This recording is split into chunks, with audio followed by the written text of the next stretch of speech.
So I'm Lynne Stokes. I'm a consultant in neurorehabilitation, and I look after patients with prolonged disorders of consciousness.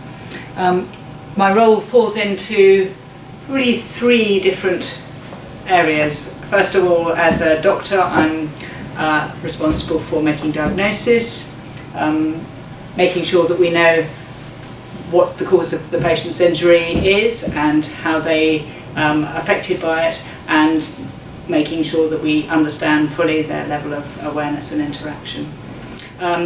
We're responsible also for optimising their conditions so that they can demonstrate their abilities as best they can. And we're responsible for prognostication, which means to say trying to look into the future and determine the potential for improvement in terms of either recovery of consciousness or regaining independence, returning back towards normal life, which is normal for them. So that's the role of the doctor. As a consultant in neurorehabilitation, I work with a multidisciplinary team, and I work really through that team. So I regard my role as the conductor of the orchestra.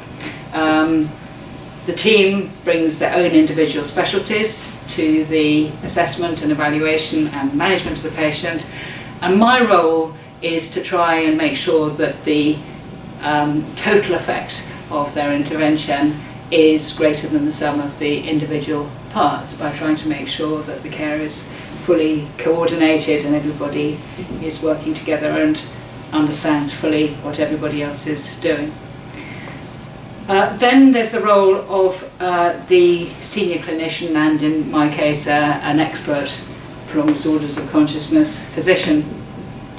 And in that situation I'm in charge of the patient's care with the overall responsibility. So unless the patient's got an advanced decision to refuse treatment, or they've got a lasting power of attorney for welfare that they've already appointed to make decisions for them, then I'm ultimately responsible for decisions regarding whether we should start, stop or continue treatment.